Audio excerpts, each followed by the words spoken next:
first? Who? Got to first base. Who? Got first. Who is on first? What are you asking me for? I'm asking you. What is up, everybody? Welcome to this episode of Who's on First. This is Tim Ellerbrook, your host, and that is Brian Caplinger, and that is Michael Ramsey. And how are you guys doing? Could be better. Just lost a game to the Brewers, so that's not great. Speaking of, everybody's losing a game to the Brewers. We'll wait a second before we get started with that one. Before we get started, you guys do me a favor. Make sure to follow us on X and YouTube at WOFBB Podcast. And give us a comment on YouTube and let's talk some ball together. It's always a great time. This week, we thought it'd be really cool since after the show, first of all, I guess let's comment that show we did. That was pretty cool. Yeah. Had a blast. Thank you to everybody that joined online on the live stream. I'm glad that the rain delay happened because it took a little bit longer to get the technology figured out, but hopefully we'll get some more of that. If we don't, I know we were talking about making a plan to go to the game in Chicago, but if we don't at the end of the season, maybe we'll do something like that again. Yeah, definitely. I enjoyed it. Had a good time. Loved chatting and hanging out. And I mean, it's always fun to watch baseball regardless. Yeah, I think most people that tuned in seem to really enjoy it too. I will say, a rain delay won the Cubs World Series back in 2016. So rain delays aren't always bad. Shout out to Carson for staying with us the whole time. I don't think anybody else did. Like, he did not fade He's at a trooper. all. He was there. What a legend. All right, let's jump in. So, like I said, I think it would be cool to do kind of a weekend review. A couple cool things have happening. There's a particular team out in this world of baseball that's just destroying the rest of the league, and I think we should talk about it. First of all, I think something small and that happened over the weekend. I think it actually happened on Sunday night, maybe Monday morning. Nathaniel Lowe, who got DFA'd from the Nationals, got signed to the Red Sox. And it's a really small move, but two things stuck out to me with that. He wasn't claimed by anybody else. Yeah. I thought that was kind of a surprise because he was he's kind of one of those guys that we talk about as Cardinal fans. We have too many of those like league average, slightly above league average, good clubhouse guys. Yeah. So surprised nobody signed him, but the team that's been playing everybody else at first base except first baseman finally gets a first base to lock down and someone who's had experience in the postseason. So I think it's a great move by them. I'm interested to see your thoughts. It's kind of interesting. So I wonder if the Red Sox had pitched trying to get him at the deadline, were the Nationals asking too much for him and Bell both? Because it's weird that one of the two of them didn't get moved because they clearly weren't in the playoff hunt. These are two veterans that you have no reason to have basically in your clubhouse at this point. Yeah. And there were plenty of teams that would have taken a flyer on both of those guys. It just wasn't going to be, some major deal, but there's definitely a lot of teams. Boston, for instance, I think we all knew that they were probably interested in looking at a first baseman. Yeah. So now it comes at even less of a cost for him. So, I thought it was a great move because in 23, when the Rangers won the World Series, Lowe played a big part in that. Mm-hmm. He really did. Guys had obviously a ton of good playoff experience. So I don't think the lights are going to be too bright for him. And the expectations aren't going to be insanely high for him. They've already got a lot of other guys performing pretty well for the team. Yeah. They're just needing somebody to really solidify defense at first base, which former Gold Glover, and a pretty solid hitter when he gets into his form. So, yeah, it's interesting. If you look at his season, he's having the worst of his career in his free agent year. Right. You wonder. I mean, the mental makeup of guys and the situation that they're in always can change so many things, but he's having the worst year of his career in a team that has nothing to play for right now. Yep. You never know, is that environment going to turn it on even more for him, or are they going to make him worse? Right. Right. Well, and a lot of it you got to remember with the DFA aspect. So it wasn't like he was a outright release. Correct. So he has to do a new contract. And so there are probably a lot of teams that were interested but didn't necessarily want to pay the contract price that would have cost to bring him in. Mm-hmm. Especially with the year he's been having. And so then when he falls to Boston, they just make that choice to jump on it, which is nice. Plus, a lot of people don't understand this. I mean, even in conversations with teams, when you're DFA'd like that, you can still tell them like, hey, look, you can make a claim on me, but I'm not going to be happy about it, and I'm not going to show up type of deal. Yeah. True. And I'm not saying he did that, but you do have that ability. And so then teams don't take the chance on eating that money because then you're responsible for it at the end of the day. Yeah. So some small details. The Nationals signed him for $10.3 million for the whole year. Or I guess that's his last ARB year. Right. So that's right. And then they DFA'd him, so they're paying him the full $10 million. And the Red Sox just signed him for a league minimum. I was going to say basically so nothing. then he passed the waiver claim process and elected free agency. Yeah, is basically he got a what he did. full major league deal, which, I mean, at the time of the signing, because he's only got how much time left, he's only making $167,000 or whatever. So, the Red Sox are paying nothing for someone that's probably going to help him down the stretch. Absolutely. In a big way. Yeah. I mean, if nothing else, it'll be, like you said, it's a veteran presence with a young team. And I think the Mayer injury, because he's out for the season, that impacted them. And so it opened up a roster spot. It was kind of perfect timing for them, really. And so, again, whether he finds his form back offensively or not, which, he could still pay major dividends in games here and there down the road and maybe fighting for something, because we all know the Nationals aren't in that picture, could change his luck. And so, I mean, again, I'm with you, Tim, in the sense that, I really do think it's a tremendous pickup for Boston, especially because the need is great there at first base. He's got a power left bat, too, so that'll play there in Boston big time. And, we've seen plenty of guys get on a heater at this point of the year, run through the playoffs and get paid in the offseason. So, he could be working himself into a nice 2 or 3 year deal just from basically showing up and playing like he had the previous couple years. Yeah. Let's lock in on the American League for a second. So I'm looking at stuff, and this kind of intrigued me a little bit. I want to talk about the Red Sox because I know both of you had them Michael, you had them going to the World Series, right? Yep. And you had them getting bounced, or did you have them going to the World Series? No, I had them getting bounced because I had Houston. So I had them getting bounced in the CS. Yeah.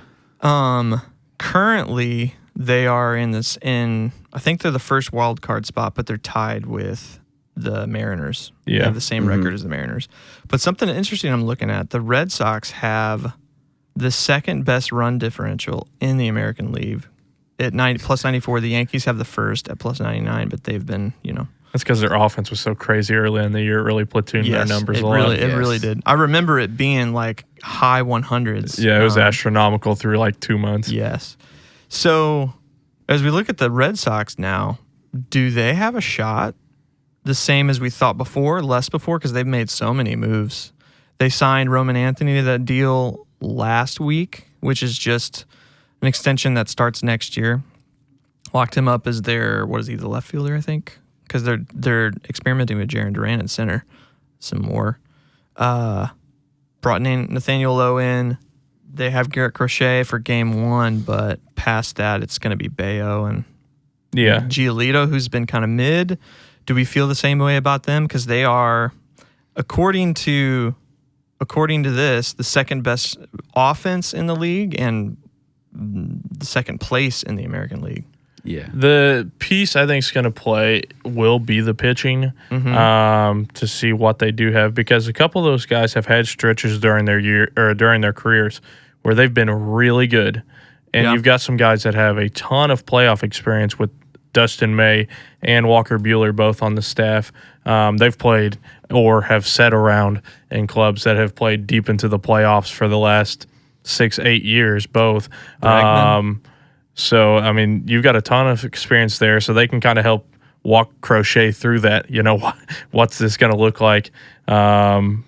And going into Boston, if anybody has to go there to play, is not a fun place to have to show up in October. One, the weather shifts up there faster than it does other places, and the fans are just ruthless. So I think the weather plays into a lot of it, because you're talking about October. It's going to get colder big time on the east side more in the year. So we have the Blue Jays, the Yankees, the Mariners. Mariners used to play in a cold environment too, so the Yankees are as well. So I guess there's not many in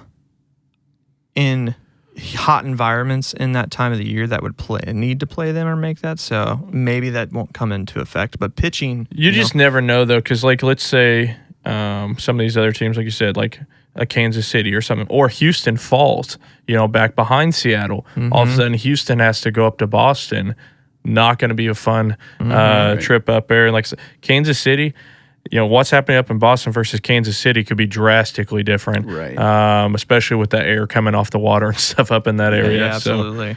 So, it really depends. Yeah, obviously, like New York and Boston, not that far, but Yeah, and I mean, who knows? You got to throw Cleveland into the Yeah. mix right now. I mean, that could change the dynamic there. There, But I know you were wanting to talk about Cleveland a little bit. They seem to me to be a little bit of a pretender this year.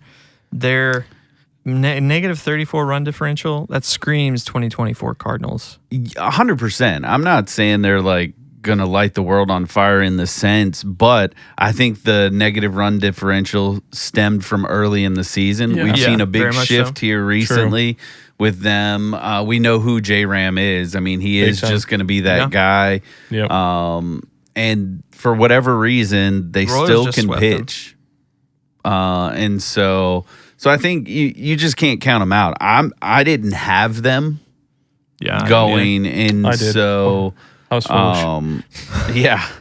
So I mean, to me, it's not. I'm not necessarily counting on them. The Yankees obviously getting the sweep against St. Louis really catapulted them back into like that prime position. Yeah, I think But is that really real? I think Yeah. I think it's fake news. Well, so with Cleveland, it's interesting because I don't really see them as like a true World Series contender, but a playoff contender I do, because I think they could somehow squeak in there because September gets crazy, and their pitching plays. Right. And so like that first round, they could be playing a Boston or somebody like that who does not want any part of Cleveland, because let's say they have two pitchers go out there and just play great. And all of a sudden Jose Ramirez 2 or 3 run homer plays huge in the game, and Boston gets swept or something in the wild card round. So, it's definitely not a team that, like I said, World Series, no. Yeah. Especially with the loss of like Clase and some of these guys, like that's a big hit for especially late game. Right. But potentially squeeze into the playoffs and get a first round win, I could see that. Yeah. Right. I mean, because they didn't end up moving Quan. Correct. I mean, so Yep. they still have potential there, And, the Santana. experience, right? The experience of being in the playoffs, and we all know, we can sit around here and talk. Pitching wins in the playoffs Yep. regardless, and that's the one thing if they find a way in. Now that's Yep. going to be a big if, because you just said it. Kansas City is doing what Kansas City does. They're getting hot at the right time. They're a half game back of them Yep. in that, and then I think the big thing is who are the Yankees? Correct. 7-3 in their last 10. So for them, is this really them being back, or is that a fluke run through a couple of weak opponents? 100%. Yeah, the Yankees are an interesting case for me because they're pitching. They did their June thing where they just fall apart in the summer. Oh yeah, big time. But it has lasted a whole lot longer. Yeah. The defensive thing, man. That's all psychological at this yes, point. it's completely. And they've started to fix it. I'm not saying they're going to be a great defensive team. Like, Yeah. that's not what I'm trying to say. But they're back to what they were before the big meltdown. It's been unbelievable to watch. Right. Yeah. So to me, I mean, this what is it? It's August 18th. The AL race to me is going to be Boston, Seattle, the Yankees, and the Rangers. To me, I can see that. the Rangers are in this. They're Weird. 2-8 in the last 10. Correct. man. And they were the hottest team in baseball Whatever the for a heck second. is going on over there is wild, but they have a plus 50 run differential.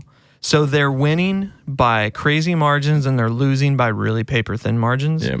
They have a great starting pitching. Their bullpen's kind of ish, but they're just not clicking yet. I remember in 23, they played the whole 5 months of the season, and it was just like, wow, this is the best offense we've ever seen in baseball. them and the Braves, I remember just like, holy cow. Yep. Okay, you can just home run everybody to death and it doesn't matter. Right. But they hit something in September and it was just like, they're not going to make it at all. Right. But then in the last like 2 weeks, figured something out, clicked, got into it. That to me seems like something that they can do. Now they got to be relevant, right? They need 3 or 4 wins to at least get close Yep. in the picture with the Guardians and Royals. But I don't know. To me, it's going to be between the Rangers and the Yankees. See, the Rangers are a team, though. They're the opposite of Cleveland for me. It's a biased They pick, have I'm not gonna lie, though. enough. They have enough on that team. It's whether they put it together. Cleveland doesn't have enough. Like I said, they've got enough to potentially upset somebody just because their pitching always plays up here. But they have the hitters and the pitchers, and I mean their hitters are some legit playoff studs too. Yeah. I mean, if Jock Peterson somehow figures out how to play baseball again, that Jake dude Berger of has all people. been unbelievable in the playoffs throughout most of his career. And then Corey Seager obviously is 2 just LCS been MVPs. wild. So To me, that's another fascinating case study because on paper, they should be way ahead of the game. yeah, they're better in Seattle on paper. Right, but they're just not performing. Their young guys haven't developed quite to the like they've had their runs, Yep. but they haven't developed quite like they thought they would. Langford took his step back. You know, Jung has been solid, but he's starting to show injury proneness. I mean, there's a lot of question marks, and I think the thing that scares me more than anything, and I know people don't want to hear this, but we haven't seen DeGrom pitch a full season. And I'm not trying True. to jinx the man because he looks great, and I hope he returned to form because I Yep. think it'd be good for baseball in general. But it's like they're legitimately just one injury away from fading True. into non-existence. Well, that's the development piece. Is it the exact opposite of the Bruce Bochy coming in? Is he not developing these guys? Right. He's an old school guy, but he's always had these really strong veterans around. There's a lot of really strong veterans on that team, and there were back in 23 also that just were performing at a great rate. And then obviously like Evan Carter came in and just everything was on fire. But like you said, some of these young guys that looked like they were going to take a step, and then all of a sudden there's like nothing, like no development at all with these young guys. And isn't Maddox down there too with the pitching staff? coach, yeah. So it's like the veteran guys Mike are Maddox. looking really great, but you're not seeing Leiter and Kumar Rocker and stuff, and some of these guys that they definitely have the tools to be legitimate, 1-2 type guys. You're not seeing those guys pitching like 1-2 type guys. You're seeing them as maybe 3 to 5 type guys. So let's just do this for a fun experiment real quick. I'm going to throw some matchups to you. So say the playoffs happen right now. And before, let me ask one question. It has to have a unanimous yes. Who has a better chance of making the third spot for this conversation? The Yankees, the Guardians, or the Rangers? I'm going to give the nod to the Yankees, just okay. because they have the lead. I'll give it to Currently. the Yankees because of Aaron Judge. Well, we'll just go two beats one. That's fine. So if the playoffs happen right now, the Astros would be facing the Yankees in the wild card round. Okay. Who's going to win? Astros, no Astros. question. 100%. Yeah. So my question is, if the Rangers beat the Yankees out, who's going to beat the Astros in the wild card round? Nobody in that list. I would agree. Rangers 100% would beat I don't the think they Astros. will. I think the Astros pitching staff is so Not good. this year. And- Other years, I would give it to you. Yeah? Yeah. You don't think DeGrom and Eovaldi would shut that offense down No. in the wild card round? No. you Not remember- without Tuve. Do you remember last year? And I Jordan. do. The Tigers? Jordan's starting to roll. Well, yeah. He'll be back. We know he's going to be back. He'll by hit a big postseason. home run at some Yeah. point. So I mean, and part of it is maybe there's a little bit in me because they were my pick Yeah. this year. And maybe there is a little bit of bias when it comes Yeah. to that. I'm not going to lie.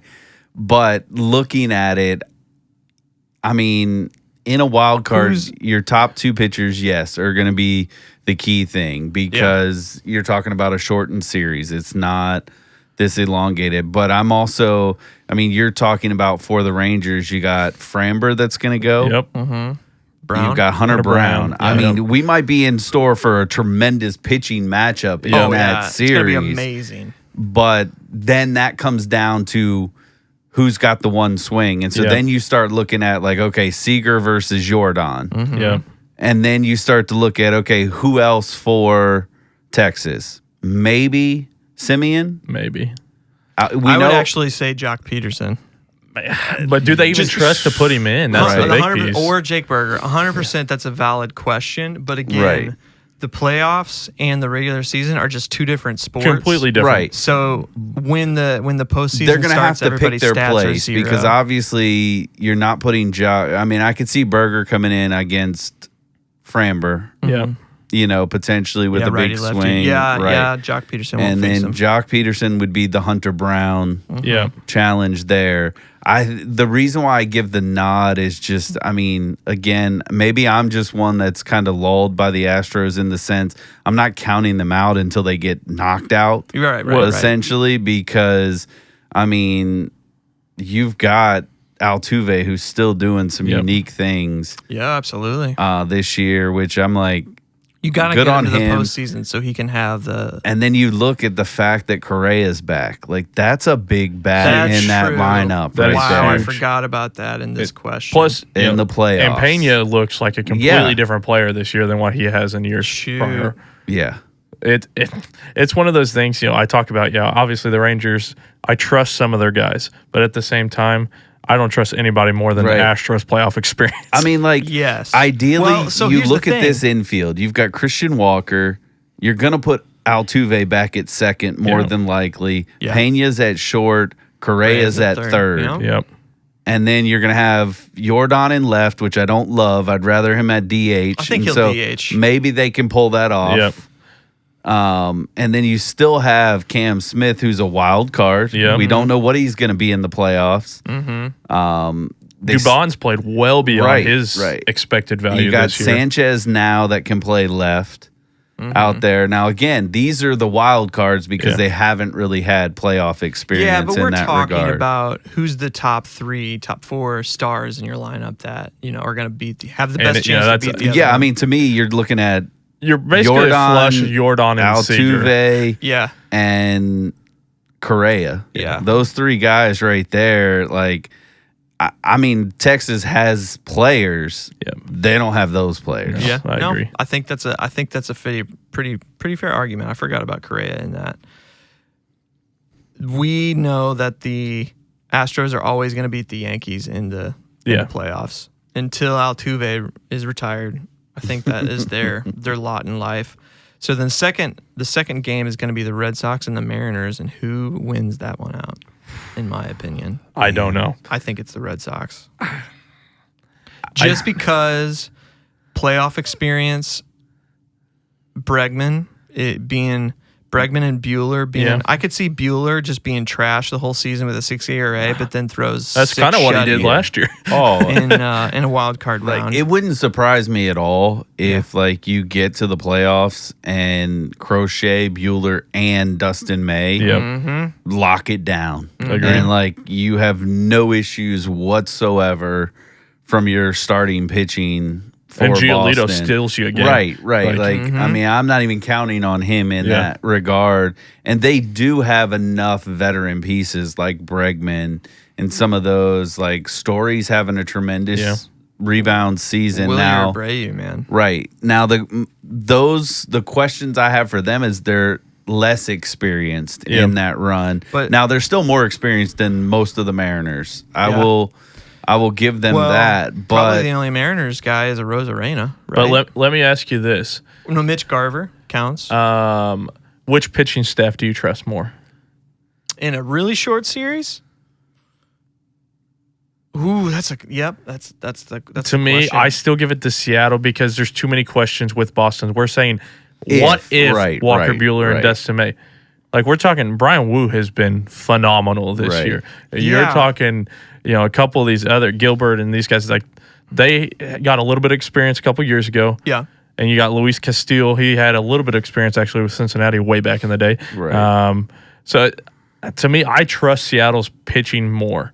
but it's going to be the pieces around Cal, how they show up, in my opinion. Yeah. So my thought with that is the playoffs and the season are just two different And we're games. assuming that Crochet is going to show up. And we don't know for a fact. Right. Doesn't he seem like a guy that's going to show up? And here's the Probably. other caveat. No proof, obviously. Who ends up with home field Yeah, that's also true. for that? You're playing in Seattle. I give Seattle the nod because They don't have to play at Boston. right, and that ballpark plays tremendously. Oh my gosh, yes. My argument would be the big dumper facing Crochet puts him on the right side. In Boston. Mm-hmm. Yeah, but I mean The wall.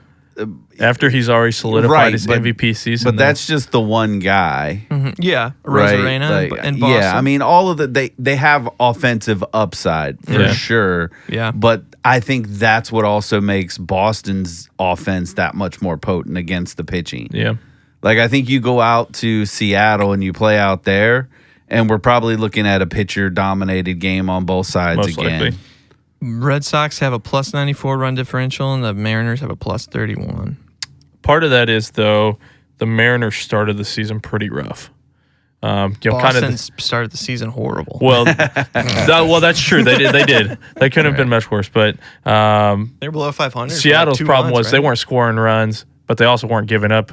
Yeah, they always the margins are much thinner. Yeah, And then Boston just started exploding for like 10 runs a game yeah, against everybody. I think those are going to be two very, very great rounds of baseball.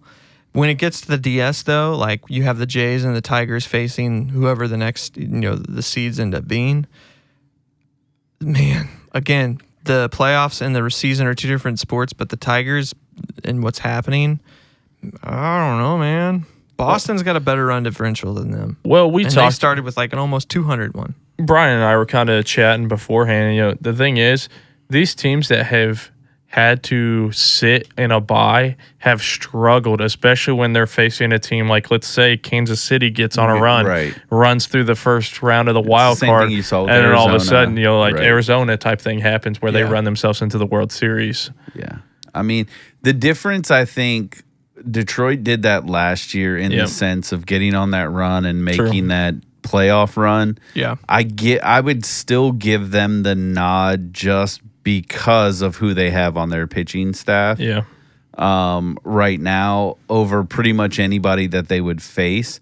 Yeah. Now Toronto, I have a lot of question marks about them because you just Yep. don't know what they're going to be in the playoffs. That's true. Yeah, they don't have the pitching staff to outduel, I think, these other teams, but their offense is a very annoying type of offense. Yeah. So if your pitcher's just not on, they're just going to Yeah. annoy you to death. A huge piece that just Shane Bieber's getting ready to make his first start with them. Yeah. It'd be It'd be interesting to see right, what he looks right. like.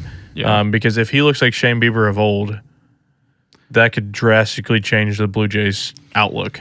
If the seeds end up being like I think they're going to be, that if the Tigers and the Red Sox are facing each other in a five game, who takes it? Whose pitching staff is better?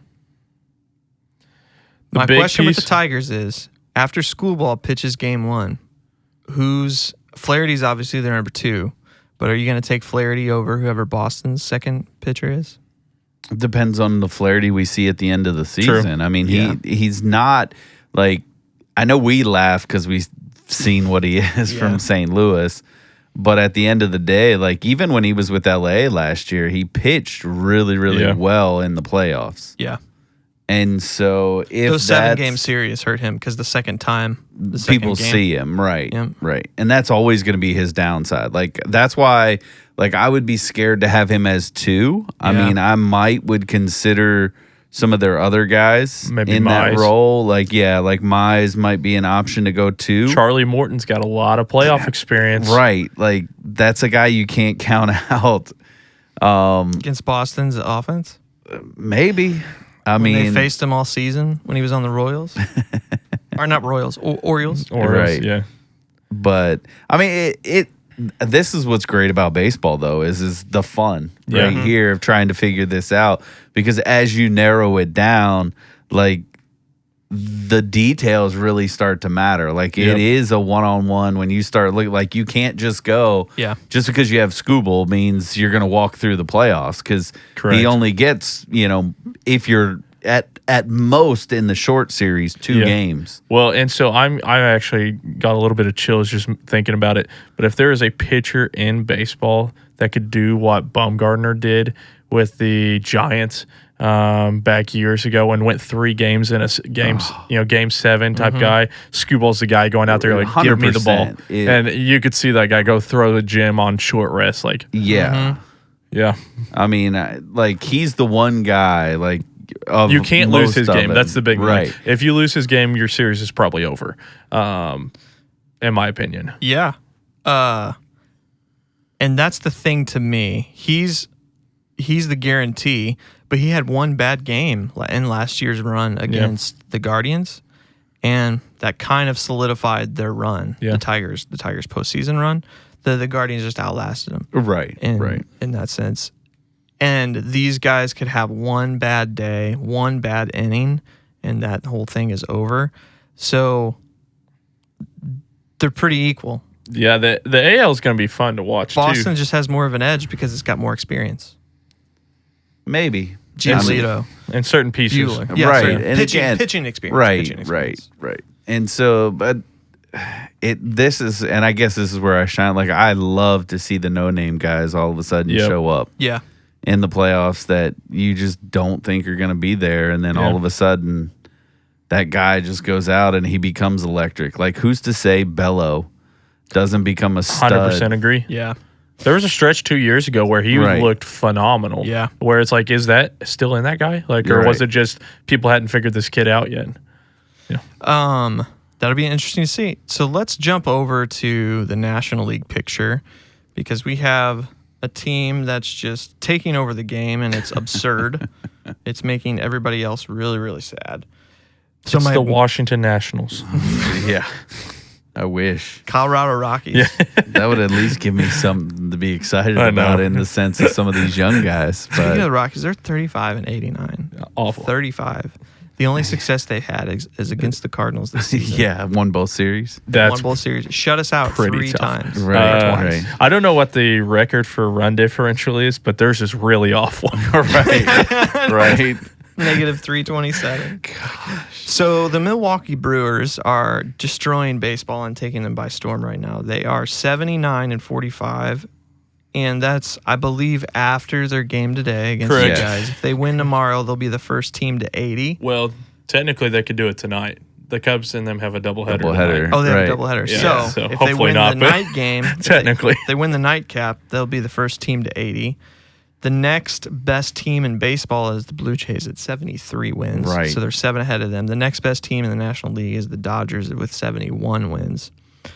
So my question to you guys is, what is going on in Milwaukee, and is it sustainable, and is it going to make them win it all? The power of friendship. Is that what you're talking about? Yep. No, I mean, now I will bite my tongue when I say this. I think it would be fun to see them make this type of run just because of who they are Yep. and the players that they have. Like, you almost look at it kind of like, I'll throw the fun, like, the average Joes in dodgeball type Yeah. of. Yeah. Like, it just seems like a hodgepodge of guys that True. you've put together here that have just gone on this tremendous run. Now, when I look up and down, they concern me Yep. because there's not a lot of experience in that realm. I mean, they've got some pieces, and like, I'm not going to undersell Peralta, in some of their players that they have in that regard, Contreras, all of that. They have the ability to carry this team through a couple series, and I think they might surprise a couple of these teams and Yeah. like make it to the NLCS. I could see that happening. I just don't think they're going to make it to the World Series, or if they do, I think that's when the moment catches up with them. Yeah. Really? I don't know. I keep saying they haven't hit their hardest stretch of their, but they just keep running into great situations. So to see them at the end of the year looking up and potentially have 100 wins, I could see that potentially because they've just been on this insane run, and maybe lock up the 1 seed. But for the same fact that they just went on this insane run, they could go on this insane fall because guys like Freddie shoved today. His next start, he may gave up 8 runs.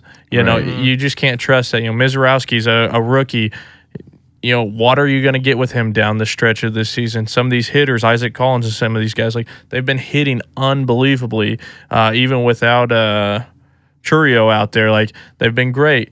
Contreras is probably the one guy that I actually trust a lot on that team. But even Yelich, I question because for the last 3 years, Yelich has not been very good. Yeah. And then all of a sudden, he's hitting the ball again. So he was really good last year until he got injured. That's the thing. He's always injured. Well, yeah. He's always injured. That's And fair. then he, turns back into the shell form of Yelich. So I don't know. Well, and I mean, here's the thing. Michael, you and I talked about this before we came on, but the Dodgers were the last team that had the best record in MLB and then won the World Series. Mm-hmm. They're only the 6th team in MLB history to do that. Mm-hmm. And I look at that team, and then I look at what the Brewers are doing, and I'm Correct. going, that is two vastly different teams. Now, I'm not trying to undersell what the Brewers are doing. I mean, it's fun to watch 13-game win streaks and, and then they go, they might win the next 11 straight now, Sure. apparently. We'll see. But, again, we talked about it with the AL, and I'm going to be a broken record here. You get to the playoffs, and it's just a different game. Yep. Regardless of what your success was. Because, again, what is it going to look like for this team to sit a series and just watch? True. Very true. Right now, they're hot because they're playing. Well, and let's play with the fact that let's say they continue on this run they're on. Everybody else kind of plays the way they do. And so you're looking at the Mets squeeze in, the Padres squeeze in, the Cubs squeeze in, and the wild cards, and then Dodgers, Phillies. And let's say, everybody ends up finishing the year at least 7 games back from them. You know how easy it is for them to just sit there and be real cocky and say, dude, look how much better we are. And we're a young team. We weren't supposed to be here, and just really start feeling themselves You before think that they're going first to series. actually be like that, though? I could see that. The identity of that team now? I don't see that with that team just because, and now again, we know you put a camera in front of people and they say Yep. a lot of things. Right. I understand that. But, I'm buying into the idea of the power of friendship and just the chemistry that's on the team. Chemistry plays huge. Right. I just don't think at the end of the day that, as much, and again, I say this, as much fun as it would be, because they're one of the teams that, correct me if I'm wrong, they haven't won a World Series. Correct. So That is correct. it would be fun to there's see 3. somebody that's never. Three think teams it's that will be 5. in the. Is it 5? Yeah. I think it's 5. So there's the Padres, the Rockies, the Mariners. Rockies have a pennant. Brewers have a pennant. the Brewers. And I think the Padres are the then- only one that don't have a Where's pennant. the ALT? Yeah, I'll figure it out. But Yeah, yeah, it's all it's like 5 teams. But Yeah. Milwaukee's in that list. Yeah, I mean, and again, we've said it before. How fun would it be also if you could see a Brewers Padre? I know MLB might not be Oh, yeah, they'd be thrilled about throwing it. that, but You could see a Brewers Tigers World Series. yeah. Oh, I mean, Nobody's watching that. no, you want to throw it out there. If Cleveland somehow does get in, Yep. and you have a Cleveland Milwaukee series, MLB is going to be losing their mind. They might pull out their hair on that one. Well, that's that's pretty much what happened in the NBA Finals this year. Was you had two Yeah, of the Oklahoma smallest markets City, yeah. versus Indiana, and So I mean, the Detroit would kind of be OKC, with a great young team that has some young stars on the team or whatever, and then Milwaukee'd be the team that was like, where the heck did this team come from? They're just a bunch of guys. But I will say this: I definitely have bias against Milwaukee. I will admit that all day. I think we all do. So I hate to watch all this, but it is just so hard to take my 20 plus years of baseball knowledge and go, this is sustainable. because Yeah. I just don't think it is. Now, is it possible? Maybe. Look what the Mets did last year. Right. Grimace showed up to a game, and all of a sudden they went on this huge run. So they grab a guy like Vaughn, who was, probably on his way out of Chicago. Well, obviously he was, but probably just walking out of Chicago, and all of a sudden this guy has turned this team around, unlike anything we've seen in recent history. So since May 1st, and I'm picking May 1st because it is 1 month into the season. So we played 3 games in March, a full month of April. Right. The Brewers started off really bad. They had like almost a minus 70 run differential Right. into that. Right. The Brewers went on a pace of 63 and 30 since May 1st. Second best record from May 1st to today was the Blue Jays, and they had a 59 and 36 record since then. Third best team is the Phillies with a 54 and 40. So is it fair to say that the Brewers have just as much of a shot as the Phillies do because their records were almost the same? The Phillies spent that whole time with some of the best record. Sure, the team is on paper way, way better, but To me, this is where the run differential. you weigh the Sure. analytics versus the baseball. And my baseball eyes tell me, from just history, tell me, no, this team is not sustainable compared to Philadelphia. Philadelphia has the big names and the players that have played in the playoffs. Sure. In serious playoff. Sure. Milwaukee's got several guys that have played in the playoffs in the first round and Right, then lost. right. Yeah. Because that's just what they do. But Philadelphia's got like serious, big time, big moment guys. Schwarber can't count out the fact that dude still may chase down the MVP. And the fact that you're getting that out of him when he's supposed to be probably your third or fourth best player on the team, could play huge for them. Milwaukee, like I said, I don't know. The analytics will tell you, yeah, their numbers look phenomenal right now. I mean, they've scored 645 runs. That's astronomically higher than most teams. So let's have some fun. Let's do the playoff bracket a little bit, and I'm gonna throw some matchups out at you. So if the playoff happens right now, so the Reds are a game and a half behind the Mets, and we don't know what's going on with the Mets. They're having the weirdest stretch of baseball ever. But if that happened, the Phillies would be facing the Mets in the wild card round. I believe, well, I don't know. You guys tell me how they're determined. The Dodgers and the Phillies have the same exact record. It goes down to, I believe, then head to head. Yeah, I believe so. When do you guys want to find that out for me? The Mets would be playing the Phillies or the Dodgers in the wild card round. Whose pitching staff's going to take, or which team's going to take it? I mean, if it's the Dodgers and the Mets, I give the nod to the Dodgers. Yeah.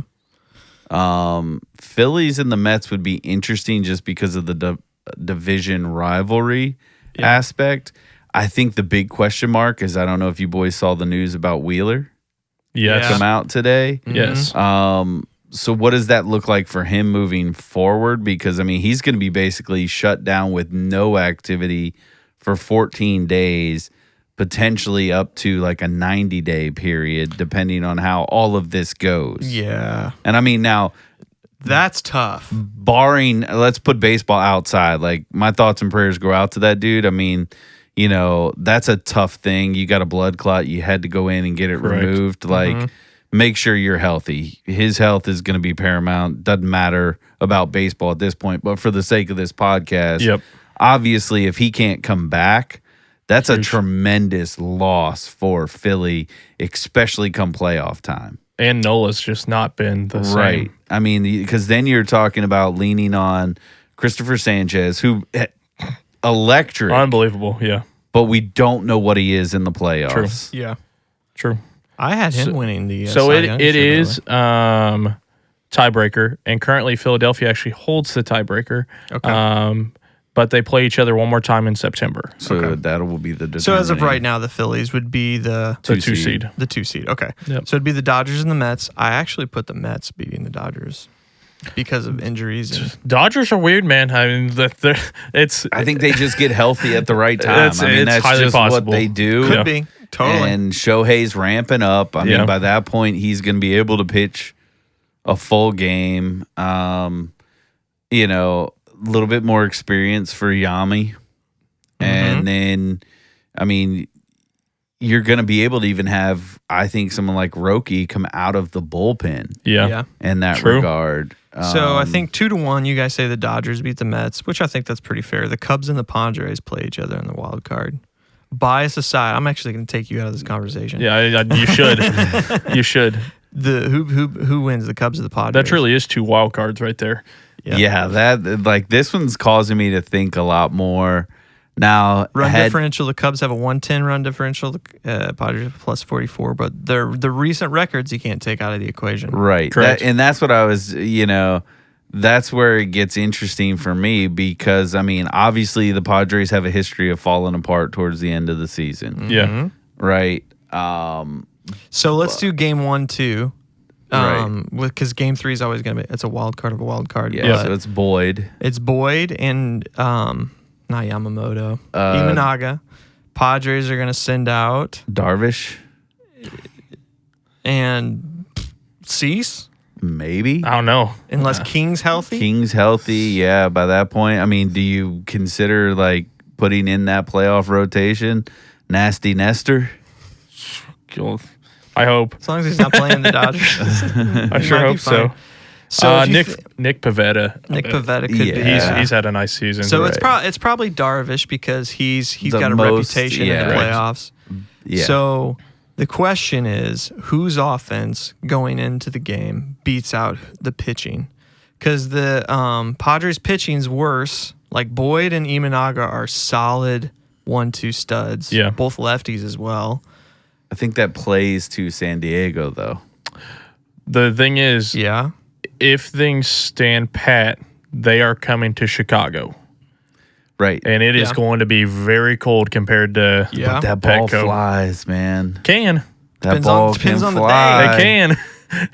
I mean, and I don't say that as to say like that the Cubs will lose because No. it's going to pair for their offense as well. Correct. Yeah. If you ask me today, the way both teams look, I would take the Padres. If the Cubs find their form again, I would take the Cubs because I think the Cubs have a more potent offense. Yes. And I think their pitchers have been more consistent. I think this it year, is so surprisingly. dependent upon the Cubs offense. 100%. Because that's what their season's been. Sure, Boyd's been amazing. Imanaga's great, but their bullpen's mid-ish. Yeah. Horton And going down today is That going to be hurts. a big hurt. I mean, now, again, Blister, he'll be back for the playoffs. I'm not worried. It's just how does he rebound with the time off? Correct. Like, that's going to be the big thing. So the one thing that I think about Tucker, who is his OPS is dropping like crazy right now, but obviously he has tons of playoff experience. Yep. But last year's playoff run and the year before, he was horrible. Yeah. So what version of Tucker are we gonna get? I think Bush is gonna be has been and is gonna be solid the whole time. Yeah.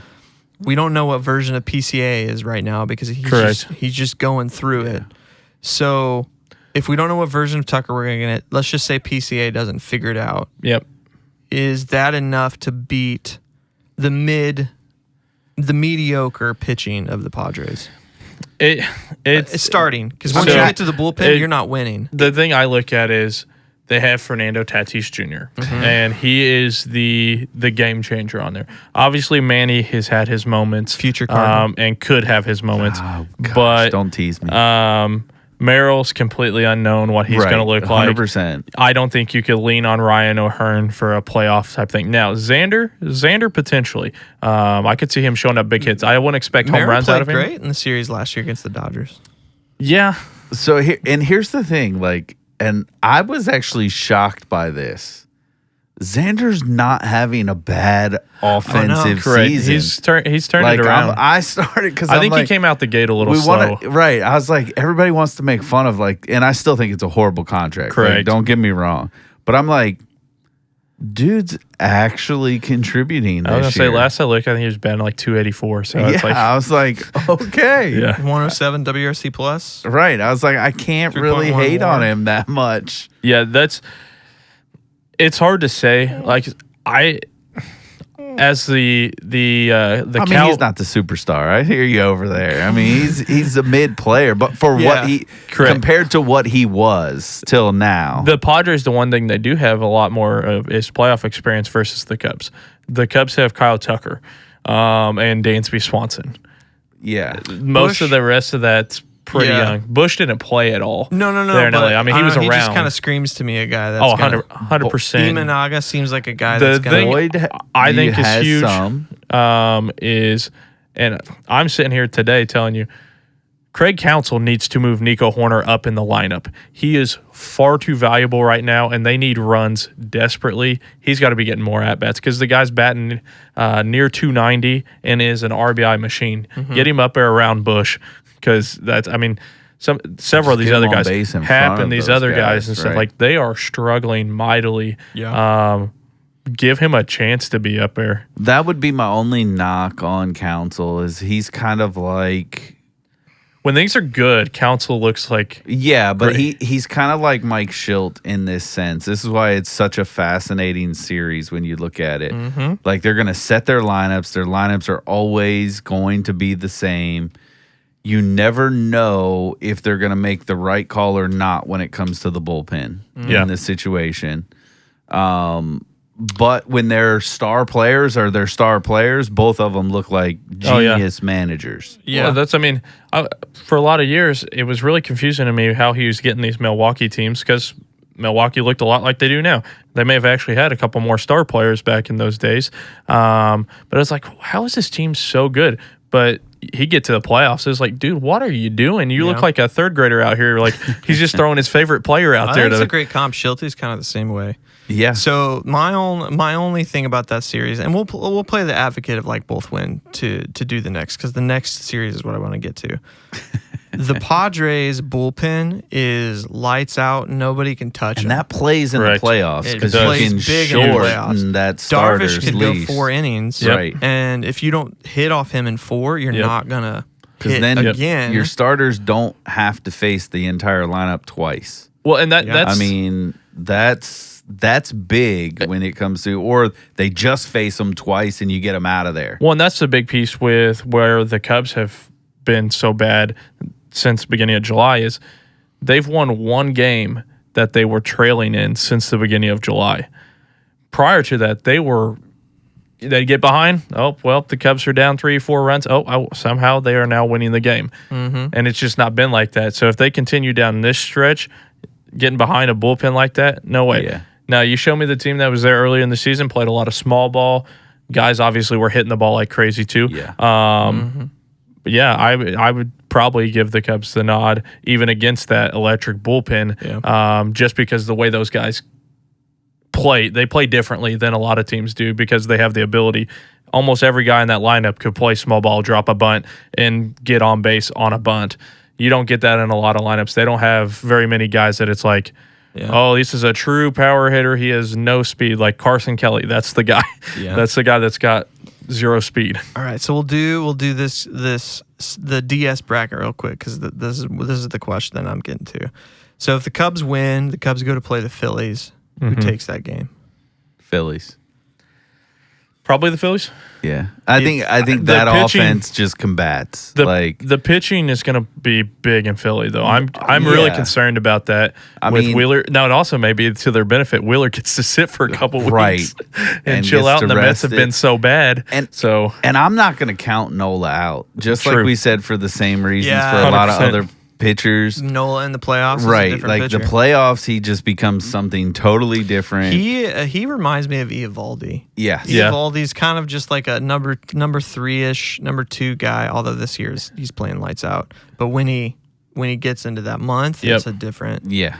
Agreed. So let's say the Padres win the wild card and they play Philly. Who wins? I still think Philly takes that one. I agree. I would agree. They're just more consistent. Yeah. That's the big piece. They're just more consistent. And you said it earlier, Michael. I mean, Schwarber's on a run. Yep. And when that dude gets on these type of runs, like he legitimately carries teams. Yep. And we know what he does in big moments. Big moment guy. There's not a moment out there that's bigger than him. Yeah. So last year, the Phillies got bounced in the DS. the year before they got bounced in the CS, the year before they lost in the World Series. So they've lost in a earlier round every year. Yeah. And I don't know. The big question for me is going to be the health of their bullpen. Yeah. Yeah. Like that coming into the playoffs And what's because they Duran Oh yeah, like Duran in the- going down. right, Yeah, I forgot like, about that piece. They have to have that bullpen back. He's back though. He pitched in But- the game again. Yeah, after but he it's like as long as they can be consistent in Yeah. that side, Yeah. I give them the nod to really take it pretty deep this Yeah. year. Okay, so we say the Phillies, but the big game I wanted to get to is this bracket puts the Dodgers versus the Brewers in a 5-gamer. Now, the thing I want to go at is the team that should be there because of their roster, and the team that shouldn't be Right. there, and the team that shouldn't be there is the one that is the better obviously team. we can't take out the name value of people. Yeah, The 100%. Dodgers have Ohtani, Betts, Will Smith, Freddie Freeman, Teoscar Hernandez. And yeah, And the Brewers have just a bunch of friends that nobody knows who they are. But let's do pitching matchups. Let's do games 1, 2, 3. There's going to be probably 3 to 4 games. Obviously, there has to be 3. right. But the starters in that series are going to be Peralta, probably Woodruff, and Mizorowski are going to be the top, in whatever order. Yeah, Probably, yeah. I would agree with that. The Dodgers are going to put out there probably Ohtani, Yamamoto, and Snell, pending health. Ooh. In the 3? Great question. I think Dave Roberts, and this may come back to bite him, but I don't think he goes game 1 with Ohtani. I wouldn't personally. Yeah, I don't know the order. Right. But I I'm know just you're gonna say saying the, that. the first 3 pitchers. Yeah. I don't know. It's probably Snell. I would assume so too. I think Blake Snell ends up getting game 1. I honestly think they may even lean if it goes to a game 4. Bullpen is going to be a game. That's how Dave Roberts works. No, I think that'll be Kershaw. That's a Ooh. horrible mistake. But I'm telling you, he just does it because of the nostalgia of it all. Well, then you're it could still be guaranteeing a the Brewers bullpen. winning. I mean, it could be a bullpen game. Yeah, like still. he's just an opener. Like he's just the opening. But So I mean, obviously, the Dodgers have so much to mix and play with in regards do. to starting pitching. 'Cause- games 1 and 2 are in Milwaukee. right. Closed. It's closed. Who takes? Right? That's a pretty compelling series. Yeah. Because the one thing the What Brewers about do Glass well now, though? is put the ball in play. Yep. Like it doesn't matter True. who they face. Yep. And so Glasnow's great, but I don't think he takes over Snell and Yamamoto. I don't either. I think that's the one like To me, when that's you get to a 7-game series, like I Yeah. could see like a piggyback of him and Kershaw. in He's that also not going game to take 4. precedence over Ohtani pitching. I Right. just Ohtani's such a dangerous piece to play. Sure. He could As be a another starter, to me, I would use him as the in between guy, like a Kershaw's pitching, and Yeah. then he comes in the third they inning and just could. finishes a game out My or something. thing Right. is your game 3 starter is always your game 7 starter. So if whatever gotta be 7 okay. gamer But the- gets to The thing is, they've got enough guys that they could 100%. throw enough guys that they'd be 100%. comfortable in But game 7. who's, pending the World Series or a CS takes 7 games, but you always want the World Series Yep. to take 7. Who do Yeah. you want pitching your very last game? It's probably going to be Ohtani starting. I would. I would love for this if this does play out this way. It ended up being a 5-game series too. Yeah. Just because Yeah. I think the fun of that for the Brewers. Mm-hmm. And now I will say this. If the Brewers get to game 5, they win the series. Yeah. If they don't, So we're um, assuming. So say that happens. It's Peralta, Woodruff, Mizorowski. Who pitches game 5 again? It's whoever game 1's going to be. you think? I think that's general. I think. I, Because they'll go don't think 3. any manager is They'll going do to do 3. Peralta's going to go game 4 because I in think that he's going game scenario, 4. You don't game think they're 4 gonna is going to be bullpen the that sucker? deciding. With what No, their it'll be a bullpen is, dude? deciding. And so I think you're probably looking at Woodruff going game 7 with Mizorowski available potentially. We're not even See. taking into equation Quintana, who's a great postseason pitcher. Right. If it were I would just monitor how Mizorowski looks down the stretch of the year. Yeah. Yeah. Because the upside for what you could get with him versus Woodruff is significant. Oh, 100%. Woodruff is going to be so much more consistent of who you're probably getting. But if Mizorowski continues to look electric and the type of guy that he's just not getting hit around a lot, I just defer to experience on that for the I get start. that. I get that. And now both of them, whoever would start, would be on an extreme short leash. yeah. I think you might be onto something with the Brewers throwing 4 starters out there because they can. And they have their depth is just unmatched, which is Right. kind of funny to say because the Dodgers just Correct. paid obscene amounts of money for depth. But I could see Peralta, Woodruff, Mizorowski, and Quintana all starting for 4, and then somebody would start the first again. And in Game 5, pending who did what well, Yeah. I could see Mizorowski starting Game 5 again. I could see him starting game I five. wouldn't- dude that's throwing 102. The other piece I of wouldn't it- discredit it. I just think you have to be careful with a young pitcher like that because you don't know how he's going to respond on short rest. Well, to me, the other piece of it is don't think I it'll be would short rest. rather throw him out there early Yeah. and have Woodruff behind because I would trust Woodruff more to come into a game and be settled in than throw Mizorowski out there. Let's say Woodruff only gets through an inning in a third or something and is getting beat up a little bit. I would trust Woodruff more to come into that situation Holy cow. and pitch consistently. Yeah. Because I could see a guy that has the type of electric speed that Mizorowski has just come too dialed, and he hits 2 or 3 batters right out the gate Yeah, I mean, because he's he's kinda wild. overthrowing and stuff. Sure. I mean, yeah. And I just, like, part of me just gets nervous when you come to young players Don't like disagree. that. He goes out there and let's say, because you got to have a short leash Yep. because of the type of game that it is, Yep. right? And he gives up, let's say, a couple runs early and you yank him Yep. because you're like, I can't let this game get out of hand. Yep. And then all of a sudden, his mental is just shot. For and sure. even if you come back and win this series, Yeah. you're going in down a pitcher now because he's not going to be able to recover. Yep. yeah. In time To his for point, that though, that's why you're series. throwing him out there early because you could piggyback him. Yeah, but that's what I'm If it saying. doesn't But work that's why I say, like, I mean, either scenario that would be horrible. But like at the end of the day, let's say Woodruff goes out there, and let's say in the 3rd inning, Woodruff gets himself into trouble. It's a tight game, gives up a couple runs, Yep. and you're like, okay, I'm going to pull him.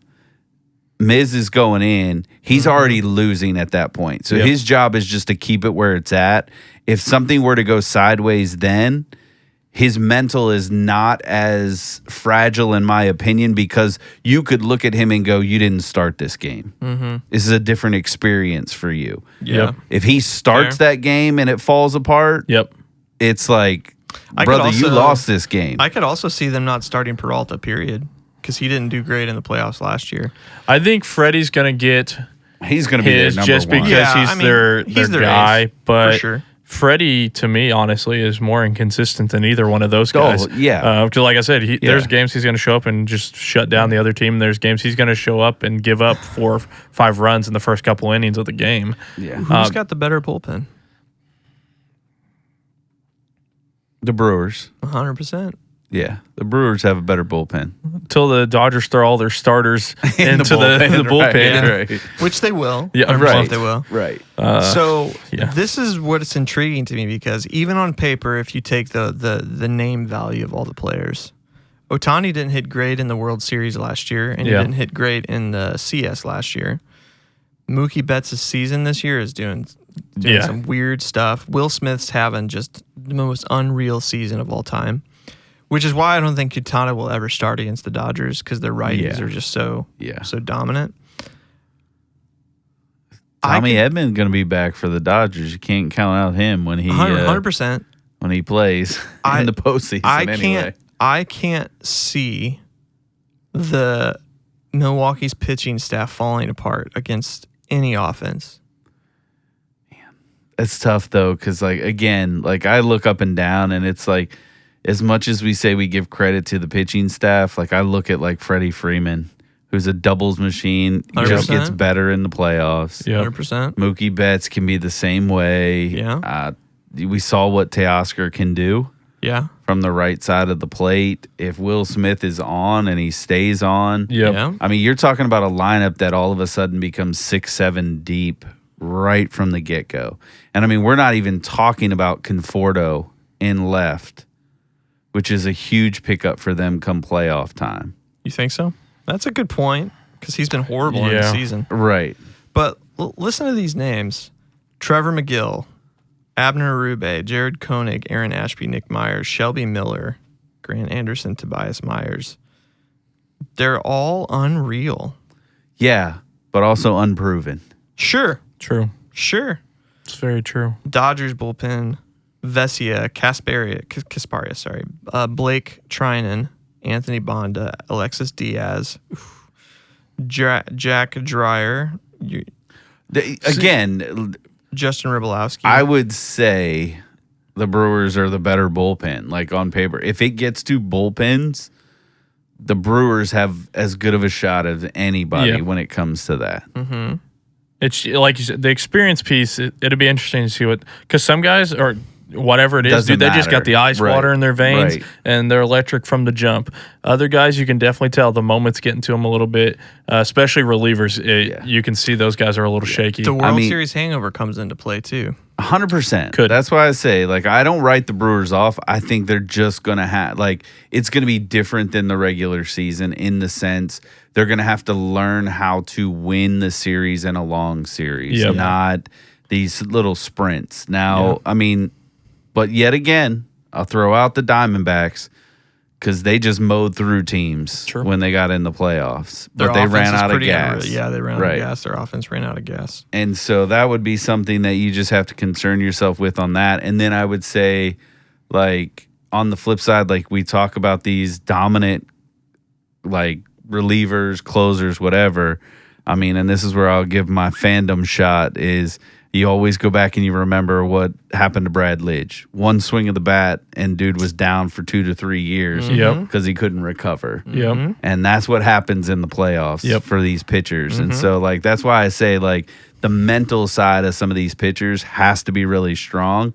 And the younger they are, I think the harder that becomes. Because if you get somebody, let's say you just get an Ohtani, and you've got Mizorowski right there, and he's 2 outs, just walks a couple guys because he is wild, and Ohtani comes up and hits a 450-foot just bomb off the glass back window in Milwaukee. What does that do? Correct. To his mental state? Well, and it's so funny because Dave Roberts has so much coaching experience, but I don't think Dave Roberts is a good coach. I agree. I think that Pat seems to be a good coach up there, but if you're asking me who's bench coach or pitching coach I trust more, Mark Pryor has all of my trust, not just because he's a former Cub, but that dude has had to go through a lot of scenarios in the playoffs, and he can make the right calls on, hey, get this arm up, not this one. Get this arm up, not this one. And that's going to play big time because, like you said, obviously there's that piece with the starters. The bullpen looks better on paper, but, Pryor's going to be down there having a conversation with somebody, and he's going to be like, this guy's not ready to pitch tonight. You need to send this guy out there.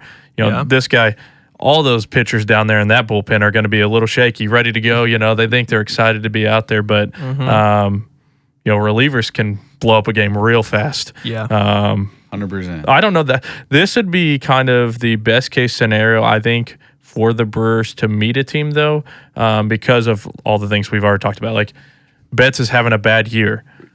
They have the World Series hangover. I think we're seeing that played out because some of these other teams that definitely are not nearly as talented are right in the hunt with them. Because if they played Philadelphia, I think in this round, I think Philadelphia would handle them pretty well just because of The Phillies. Dodgers? No, the Brewers. The Brewers. Just because of their playoff experience. Yeah. The Dodgers, I think a lot is working against them this year for whatever reason. Like, obviously, Ohtani's going to do his thing. But there's whatever reason, the Dodgers just don't look like the titanium force that they've been over the last several years. I mean, those deep runs do numbers on your pitchers. They can. And you're seeing that. But do these guys just go out there, because this is Kershaw's last year? Do these guys just go out there and play out of their minds for Kershaw? And they do deep runs, like you said. really do impact pitchers. about But the when you Astros. look at the Dodgers, none of these guys have pitched a full season. True. 100%. Very No, true. and that's So, very like- normal. They're going to buy everybody, Yeah. and knowing that half of them are going to Yeah. Right. And so, like, yeah. for me, though, they've got a ton of gas left Yeah, in their true. tank But just because of that nature. Now, that doesn't always translate well. Yep. Yeah. To counter your point slightly, though, the Brewers have the same roster. It's just nobody knows their name. The talent is almost equal, in my opinion, of like all of the pitching depth that they have. If you're looking, but that's if you're looking at this year's statistic Sure. line. 100%. Right. I'm looking at past, the Dodgers are proven players. Yeah. The Brewers, it's an electric run, Yep. Sure. but none of them are And it could fade. proven. It's September right. 10th, and And yeah, I they mean, could not even make it. I was gonna say we could be talking, at the end of September that they're in the. Mm-hmm. The Reds are on their tail now, and like how crazy would that be? I mean, we were talking about this earlier from the Cubs' perspective. I mean, where you're sitting now, the division's you never want to take your eye off the division to Yep. say you can't win it Right. until it's completely eliminated from that spot. Yep. But I think your focus has to become we're not as concerned with getting to the division as we are as holding our spot in the not wild in this card. new wild card era. Right. Yep. So to wrap this part up, is your guys' World Series predictions change at all? I don't remember my initial ones. So Mine I was had Texas and LA. I had Boston and Philadelphia. Yeah. I still feel confident enough on Philadelphia. Boston gives me some concern, but the AL I think just looks like a complete wild card. Who knows what you're getting out there? Houston has somehow been able to keep afloat, even though they've had a million injuries on that team. But that team is loaded with experience, a lot of talent. So I'd probably switch to Houston at this point, but I don't know. Boston's also gone on a couple 10-game win streaks themselves, so they have obviously got the talent Right, too. right. So Right. Initially, I believe I said Houston, Mm-hmm. and I said Houston would win it. That's not changing for me at this point. Yeah. Now, I can't remember if I had LA or Philly in the title against Let me them, see if I have that info. but if I had to pick right now, I'd probably say Philly. I give them the nod. Now, again, question mark for me is health of Wheeler. That's going to be critical time. for them down the road. because you're not just talking like a very solid pitcher, you're talking like this is their number one guy Yeah, elite. and has to be Right. their number one guy. Right. If Wheeler's not in the picture, I might lean towards LA slightly in that, and it would be Houston and LA, and I think Houston pulls it off. I still think MLB would hate that because you're talking West yeah. Coast late games all the time. Yeah. So I think ultimately they'd love for like a Houston, Philly, or an LA, Boston World Series Yeah. from the MLB Oh, perspective. yeah, they'd love that. Like that would be just gangbusters for them if it was LA, Boston, Yeah. or LA, New York would be the ultimate. But Yeah. I don't Back, see that run it happening. back. Yeah, I don't Right. either. I don't want to change my prediction because I still think the Rangers have it in them. Because I feel like the Rangers are a team, if they make it, they have what it takes to. Holding true. Yeah, I'm holding true. But knowing and seeing everything that's going on, they might not make it, period. So I could see Boston and Milwaukee having a go at the World Series.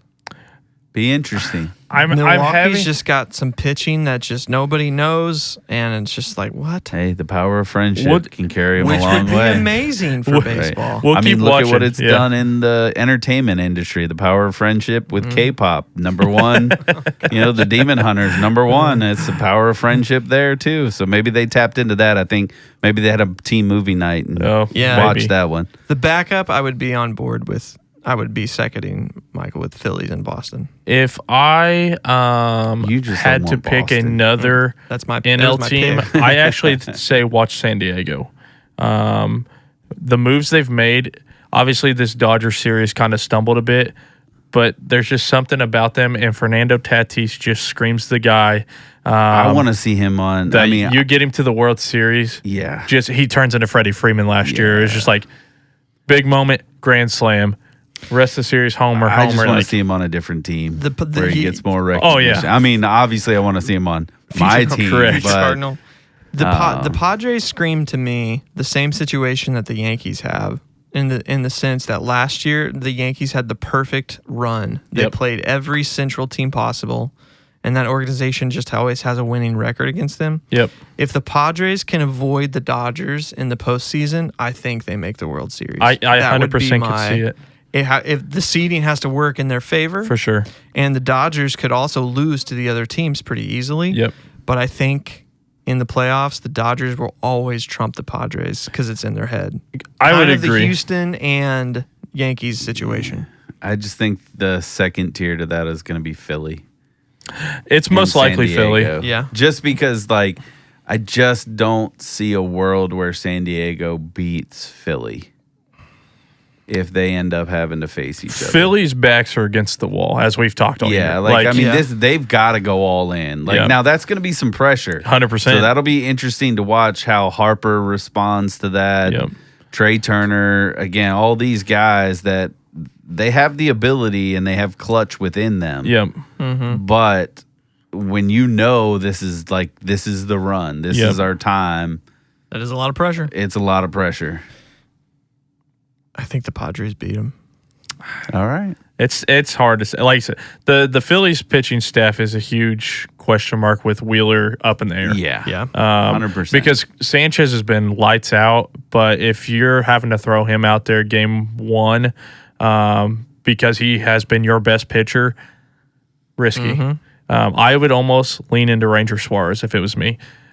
He's got some playoff experience, and you may be losing that game anyways. Yeah. And just roll game two into Sanchez, but he's got a game to get things lead underneath off. himself. Yeah. a I little don't bit. want him to be the number one going into And- that. I don't care what his I agree. I don't care what his season is like. I mean, barring the fact, like, if he wins the Cy Young, you may be forced if Wheeler's not available True. in that regard. But I just don't see, like, I'm with you. I wouldn't throw him out there game one. Although Who knows? Maybe he maybe takes it's better in and- game one to throw him out, because if you lose, you're still not out of the series. You and he got a has lot the of time to All-Star make game it up. snub and stuff. So maybe it is that that chip on Yeah. his shoulder. He just He goes got on this paid, electric though. run. All right, before we wrap this up, I would say let's talk about the Little League World Series game. And it wasn't that. The Little Leaguers didn't actually play, but what's that called? The Isn't it- Little League Classic. the Little Yeah, League something Classic like where that. something It is. happened over the weekend, and it was kind of fun. Yeah, that's Players Weekend. That's what they. Yeah. Yeah. It's Players Weekend. There wasn't much to the game. There was some fun stuff, like Soto was doing a shuffle for the kids. There was like some small moments. But the thing I wanted to talk about quickly is the Manfred was on the mic talking about not reseeding, but realignment for what he thinks will happen. And a lot of people threw out, specifically on MLB Network, threw out the 4 divisions per league thing. And I want to get your guys' thoughts on it. Do you want me to read them off to you? Or Yeah, you read know- that real fast so the viewers also. Okay. 1 second, I got to pull up. I should have had that Because I saw that prepared. this morning and I was like, interesting. It's like I've seen a number of different options Yeah. for realignment. Like there's some interesting dynamics at play. Yep. I think the one thing going for MLB, while we're in this downtime, is the way that they've kind of almost gone to this full schedule where you're not so Yep. division heavy. Yeah, the interleague play does schedule. help them I agree. in that regard, because again, you still have some of your rivalries, Cubs, Cardinals, Yankees, Boston, all of those are still significant in that regard, Right. but they're starting to wane in some aspects, not the Sure. big ones, but some of Correct. the lower The- tier ones, Yeah. that were there for a little bit, like the Giants, Padres. Yeah. It's like, okay, no big deal now, Right. those type of things. And so like a realignment could help, because it could create some different rivalries if you do it well. Well, the one thing I'm worried about is it's going to create some super divisions and then some other divisions are going to be really weak by doing Doesn't that. that exist in football, though? It does a little bit. And it ebbs and flows. that's- You're always going to have, you'd be There- surprised. Because, I thought the Central was not going to put anybody remotely close to Fair. being the best team in Major League Baseball. And both Centrals have teams that legitimately are up near the top on both sides. Yeah, it's always the case, though, of money well, at least in baseball. I know money's different in football, but the Central teams always have to develop players better than any of the coastal teams because of money. And like you said, to your point, the Dodgers winning the World Series last year was the first time in like 10 years that's happened or something like that. Well, I mean, it's only the best team in baseball. That's only the 6th time, I believe, Yeah. Well, that the I do best team in remember baseball reading has won the World Series. The team with the top payroll last year was the Dodgers, and the team before that actually won was the Boston in 2018. So we're talking 6 years apart. Oh, yeah. So- that's why I said, I mean, you're not guaranteed just because you spend enough money doesn't mean it doesn't guarantee you anything. And now, does it guarantee you potentially a shot at a World Series? Yeah. Yeah, I would say probably that's the high percentage Right. there. Yeah. But with the expansion of the playoffs, I mean, you got a ton more opportunities. I mean, we could potentially see a team that's hovering around 500 get into the playoffs. True. So I'm going to read these super quick, and this was put out by The Athletic. Jim Bowden is the writer who made it up, and it's not proposed, but it is a reference of like, hey, this is what it could look like. So on the National League side, we'll say Division 1 would be the Cubs, the White Sox, the Brewers, and the Twins. Division 2 would be the Astros, Royals, Cardinals, and Rangers. The Division 3 would be the Rockies, the A's, the Mariners, and the Giants. And Division 4 would be the Diamondbacks, the Angels, the Dodgers, and the Padres. On the other side, the American League side, the Division 1 would be the Red Sox, Mets, Yankees, and Phillies. Division 2 would be the Reds, Guardians, Tigers, and Blue Jays. Division 3 would be the Orioles, Charlotte, Pirates, and the Nationals, Charlotte being an expansion team. All right. The Division 4 would be the Braves, Marlins, Nashville, and Rays. The Nashville being an expansion team. My first argument that I want to hear your guys' point, you can't take away rivalries that are this old. Ingrained. And Yeah. yes, you can't take the Cubs and the Cardinals out of a division. You can't take the Giants and the Dodgers out of a division because they kept the Red Sox and the Yankees and the Phillies and the Mets, but you took out others. And again, this isn't a final. This is an idea from somebody. Yeah, right. I guess more so the question, what do you think about the 4 and 4? Because it also adds another round in the playoffs, which is what they're wanting. It's more money. And the seeding of how it is. This proposed alignment is more of like location. So for me, if that's how it's going to be, let's just do away with ALNL. Yep. I agree. Can you do that, though? You can. I know you can. You but- can, because then you just say the top 16 teams Yep. Yeah. go to the playoffs. But you have the barring- AFC and the NFC. You're in already- football. Right, that's just for like exhibition stuff, like to a degree, and that's how you because you look at like NBA has this. They're kind of floating this around. I was going to as say well, the NBA is pretty close to making the switch, right? I think. Where they're just saying it doesn't. Let's just take the best 16 teams and put them in the playoffs. I don't care where they come from. Yep. At this point, especially with the way the schedule is, because I think the rivalries get built in bigger moments. Yeah. Like, how much more fun would it be if the Cubs and the Cardinals could actually play in a title game for everything? Oh, gosh. That'd be amazing. Like, Yeah, that would be you're amazing. talking like World Series, Yeah. like that enhances that rivalry. Or let's talk Red Sox, Yankees in a World Series Yeah. matchup.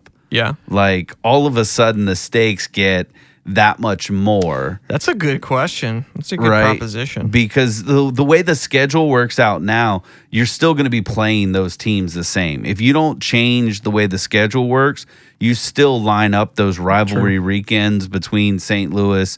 And let's just say, and for that case, I don't care what the divisions are in that sense. Yep. Give them their own names. Yeah. And then just tell me at the end of the day, the top 16 teams, record-wise, and then here's your breakdown are going to be the teams. This proposition pretty much splits the U.S. in half. Yeah. One side being the middle to the West Coast, the other side being the middle to the and that East would be Coast. my thing. Like if you want to do it like the NBA in a sense, where they have the East and the West. Yep. Just those are your two. That would be American League and National League, right? like one side. Just split them.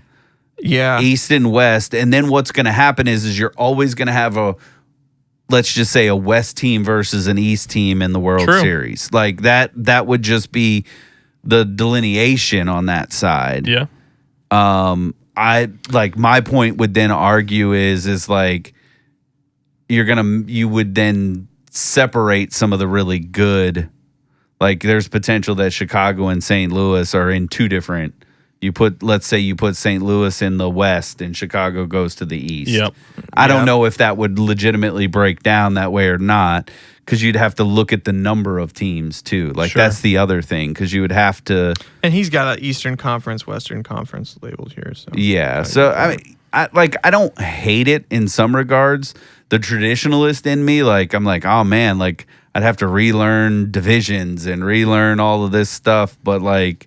But let's be honest, if we're being honest, they've already taken away a lot of the interdivision battles because they're not playing as much anymore. Actually, Michael, I'll let you go first. No, you guys are good. I would say that is true. With the interdivisional play, I think is a good thing. Agreed. Gives fan bases, because baseball is such a local sport, more so than it is national, like football. Local audiences are so much bigger than national audiences when you look at TV ratings. Like Missouri is watching Kansas City and St. Louis. They're not watching the Yankees, or the Dodgers. They're just not paying attention. So but I think interdivisional play in the schedule sense is good. But there's a part of me, and I feel like the majority of baseball fandom would agree, the historic nature of baseball in comparison to the other sports. The National League is 120 years old. The American League's 100 years old. Yep. I don't think those things can be gotten rid of. A lot of people in media say it can, which technically it can. Sure. Obviously. Man, you take some stuff out of the history of that game. That's a big deal to a lot of people. Think about how long it took for the DH to come into both leagues. Yeah. It was battered around for years and years and years. And truthfully, the argument for not bringing it in was not very strong. But it's just, baseball is this is how baseball goes. Obviously, like we said, we've seen a few changes here, but to me, this is a much more drastic change. The NBA makes the change. I could see the media pushing heavily for something like this to happen, but it's hard for me and maybe to see them squashing the history side of it. So maybe for me, like, I don't know that I would make the full sale change, but I could totally see them going ahead and just kind of breaking it in half. Yeah. And splitting it, and you still have your American League, you still have now there's going to be some realignments. We've already seen that before, because obviously Houston was in the National League. They went to the American League. There's the last time. Can you imagine if we would have seen Houston and the Dodgers playing each other for the last 10, 15 years? Right. So, like, a lot of that obviously is because of expansion. When you expand, you have to do that. Yep.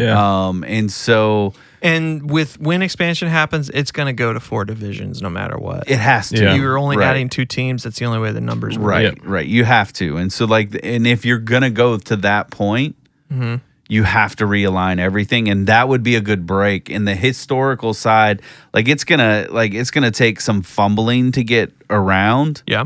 In the sense of like records, what was a National League record versus an American League record in the past. Now, if you're taking, again, I just use them because they're here. The Cubs go from the National League to the American League. Yeah. Like their National League records. Well, I was going to change. say that is that a big deal? Because I think about if you move the Yankees and the Red Sox to the National League, they've been American League teams for 100 plus years. Well, they're not going to, because like you're looking at East and West. I made those names up because he doesn't have National American on right, his. but that's what I'm saying. Like you could look at because of your most premier teams, let's say in the American League and the National League.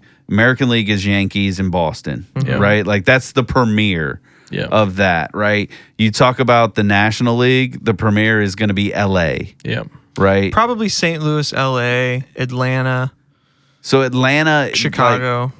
Atlanta, like that's where it starts to get a little bit interesting because, like, if you say the American League is more East and the National League's more West driven by geographic, some of these teams are going to have to shift and change. Well, Yeah, that's so to that's me why- like Philadelphia is another historic franchise that's going to be Right. a Like not well received and change. you're just not going to get around that. But the beauty of doing that, I think, you still keep those rivalries in an semblance of a conference because you still have Philly and Atlanta in the Eastern still. But I'm talking more so. I agree with that because the Giants and the Dodgers need to be in the same division, Right. for the sake of the rivalry, Boston, St. Louis, and Chicago. But in this proposal, you're either moving the Red Sox and the Yankees to the National League or moving the Cubs and the Cardinals to the American League. Right. And I think And that's I feel where like that's a big deal. well, it doesn't change anything in some aspects. I mean, name rights, yes, because we would say the Cardinals have so many National League pennants, Right. Which you just change that to the Cardinals have this many pennants. True. You just drop the even though they may be, let's say they're in the American League if they go towards the Eastern side. Yeah. Again, I understand the history side of that, but their pennants don't change. True. They still numerically, won. yeah. Right. Like Obviously. you still if a pitcher won the NL Cy Young, you're not robbing him of that. He won a Cy Young.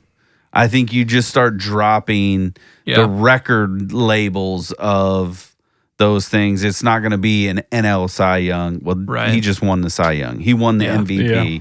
Like that's like the record books get a little bit like odd looking because when you start to look it up, it's going to show like, Albert Pujols has an NL MVP back in the day because post this split, it was in the NL. There's a lot that has to change. But that's happened throughout history in baseball. Sure. I mean, you've gone from, the original teams to adding more teams to divisions that were completely different years ago. Yeah.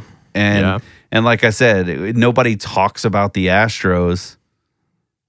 And Well, the Brewers were in the American League first. right, and nobody talks about that. And when they reference those teams, like they just and so I think like right now the reaction, it seems weird. It seems odd, which it will. First couple of years, it'll take adjustment. It's just like in the NFL when the Redskins went to the Washington football team and then the Commanders. Like you had these teams that are, pundits and podcasters, all of that, where they struggle, getting that in line. Sure. It'll be the same thing, but then 3 years from now or 3 years after it happens, it'll be what it is. And everybody will be used to it. And it doesn't, and again, to me, it doesn't necessarily change the overall arc of baseball in that regard. The game's still the same. And then you go to the top 8 teams make the playoffs. Well, and each side. And I mean, to the point, we have seen several changes in baseball over the last couple of years comparatively to the years prior. The big thing is how much do the influential heads at the top of things still have a lot of pull on things. The one thing I hate the division with Philadelphia, the Mets, the Yankees, and the Red Sox, just because that entire division is most years very competitive. And then you're going to get some of these other divisions where you're getting like Tampa Bay, Miami, such and such, and then Atlanta or something. It's like all with generally some of the highest money spent. Correct. All in one division. That's why like again, and it's not me trying to be a dead horse, but going back to just the conferences, the one thing it takes away is there's no more divisions. So you just get ranked based on record. 1, 2, 3, 4, 5, 6, 7, 8. Top 8 teams record wise. And that's how you're seated. 1 plays 8, 2 plays 7. And you just go down the list, and that's how you set the series up. Is not to beat a dead horse, we'll wrap it up. Is divisional competitiveness ever a thing in football in general? Well, like in football, it in still baseball. is because the you Giants have and the division Dodgers. winners. Well, no, I know, but the Cubs and the Cardinals being in the same division for 100+ years is the Giants and the Dodgers being in a division together. I would say the same thing because, like in the NFL, you've got Washington and Dallas. Yeah, I was going to say you have same division. Okay, some of the rivalries probably bounce around a little more in the NFL because, like Buffalo and Kansas City now are rivals because they're both really good. Right. But they've always been. But a rival, you still have a couple of the big time. Raiders, and the big difference, like with the NFL too, is obviously a lot less games. Yeah. So you're only getting 2 games a year against your division. Yeah. One at home, one on the road. That's all you get in your division. Yeah. Whereas with baseball, it's completely different. They've basically cut the game down by a third of what you play divisionally compared to what you used to. So to me, I think they've made steps already to prepare for that. 100% they have. But the thing is, the fan... it's not outrage. Outrage would be the wrong word to say. But when you do polls and medias do polls, fans in general prefer the older schedule than the newer one. Yeah, because it has meaning. They wish they would play their rivals more than other. That's because divisions exist, and divisions are important right now. If divisions don't exist, is it or is and it they're because, not important now? Is it that way, or is it because this game is more localized than it is nationalized? Like the other sports. Back to my point, people in Missouri and Illinois Central are watching more Cardinals games than Yankees games. That's people never in Chicago are watching more Cubs games than... But that's not going to change regardless. Right, yeah? But that's why fans' preference is more divisional games. It's not because whoever's in their division. It's because they're rivals that have existed forever are in the same division and always play each other more than anybody because I guess you're talking like these teams that weren't there previously, like that have moved in. Those guys aren't really big rivalries that you see outside of like even like Houston and Texas. I don't really view them as big rivals with each other, truthfully. Right. But here's the other side to it though, like I would say St. Louis and LA have started to create a nice rivalry. Yeah. It fosters more opportunity for teams that are good to face teams that are good. Yeah. That existed because of the runs in the 2000s. Right. And 2010s. But and again, and I guess this is maybe where the disconnect for me is simply this, right? No matter what you choose to do, now unless you're going to go back, which I don't think MLB is going to do it, go back to more divisional games. Yeah, I don't think they are either. No, then this point is mute because you're gonna. It pretty much is, but that's what we do. Right, I know. No, I understand. But like, you're still going to play the same number of games against the Cubs as long as you don't move the Cubs to the other side. Yeah. I mean, even then, you're still going to play the same amount of regular season games against them. Yeah, as long as when I say they, the commissioner and the owners decide that those games are important to said fans. The true rivalry, like the scheduling is going to become infinitely more important. Yes, yeah. That is where rivalry things. I would say the Astros and the Cardinals still have more of a rivalry than the Cardinals and the Brewers do. Right. Just because in the era when they were really competitive, they were playing each other way more. Even though they're in the opposite leagues, they never really see each other at all anymore. The Brewers and the Cardinals in the same league. Right. I think those are a bigger deal to the localness of the sport. Right. So, and that's the counterpoint to this, right? Because now all of a sudden the Cardinals and the Astros could be on the same side of the playoff picture. Yeah, but you can't do that and get rid of Cubs and Cardinals not being... No, that's what I'm saying. Like you're and it's not going to be like this Red Sox clear-cut straight line all the way down through. There are going to be some teams. Like I look at like Pittsburgh and Cincinnati. Yeah. They're probably going to not be in the same... If you're splitting it like east-west, whatever you choose to name it, they're not going to be in the Central. Yeah.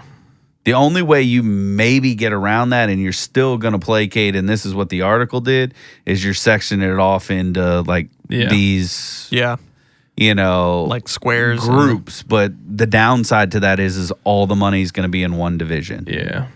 Yep. Which would not be good for the sport at all. No, not at all. And I think that's where they'll combat that. Yeah. Interesting discussion. Let us know your thoughts, guys, in the comments below what you think of those things. Maybe we can link some articles, give everybody some information. But thanks for listening, guys. We'll see you in the next episode.